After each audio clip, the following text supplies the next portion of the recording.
Deputy Casey. Thank you, Cathaoirleach. Last week, when I spoke in the House, I was protesting at the lack of debating time scheduled in relation to this plan, and I'm glad to see that not only has some extra time been allocated, but I'm the beneficiary of it. New politics at work. As I've stated previously, this Dáil will be rightly judged on its ability to deliver on the housing and homelessness. The Government Action Plan announced yesterday, while comprehensive, has indeed some omissions of detail, which I will try and outline later on, and we will save the plaudits till maybe the plan is actually delivered. I would also like to say at the outset that the substantial cross-party work has been achieved in relation to housing, and this indeed has been acknowledged by both ministers. But I am indeed very disappointed at the selective leaking of the report to media prior to the publication. That indeed is old politics, and disrespectful to the genuine efforts of the opposition members who engage constructively on the housing crisis.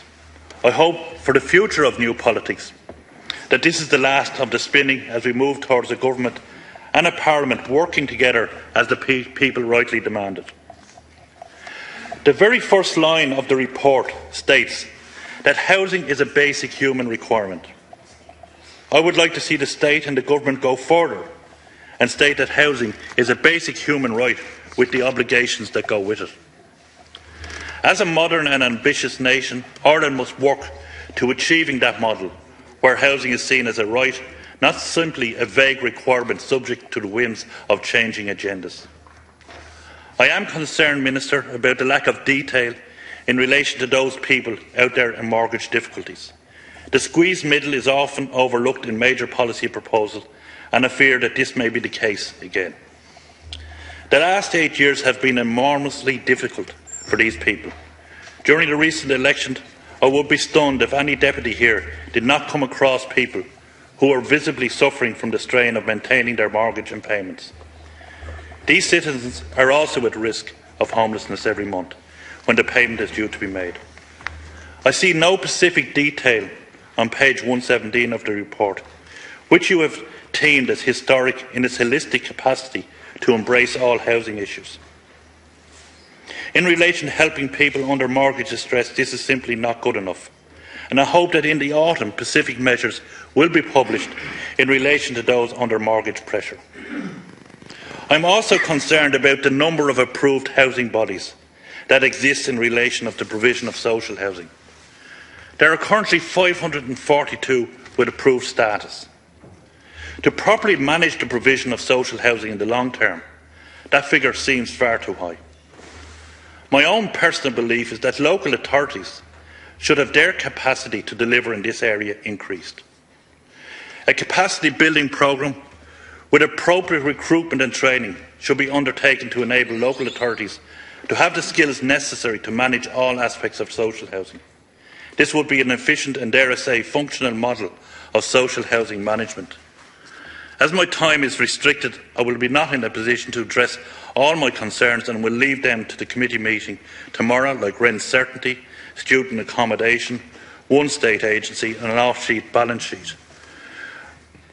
Minister, that this Dáil has hit the ground running in relation to housing. You have now launched an action plan. The time for talk is over. The time for delivery has begun. I welcome indeed your determination to track your actions in relation to providing solutions to the housing crisis. In this regard, I have one important and sincere piece of advice to give you from my own experience, both as a business person and a public representative. When a major project is undertaken in the business sector, with many aspects to it and various timelines, it often happens that a particular proposal is simply not working.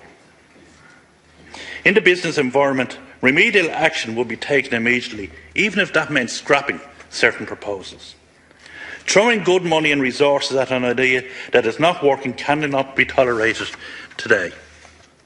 However, I have been frustrated over the years to see public policies that are clearly failing being continued simply because the public system does not have the courage to raise its hands and say, we got this wrong, we're changing it and we're going to make it right. Hear, hear. The strength of this report will be its ability to change. Minister, the public system resistance to what is simply good management practice does need to change. So finally, can I take this opportunity to wish you and Minister Coveney well, and indeed the committee under the chairmanship of Deputy Bailey, which equally, I believe, have a huge role to play in the delivery of this plan as an oversight. And as I said earlier, this Dáil will be judged on its ability to deliver on housing and homelessness. Thank you. Thank you, Deputy. Now we have still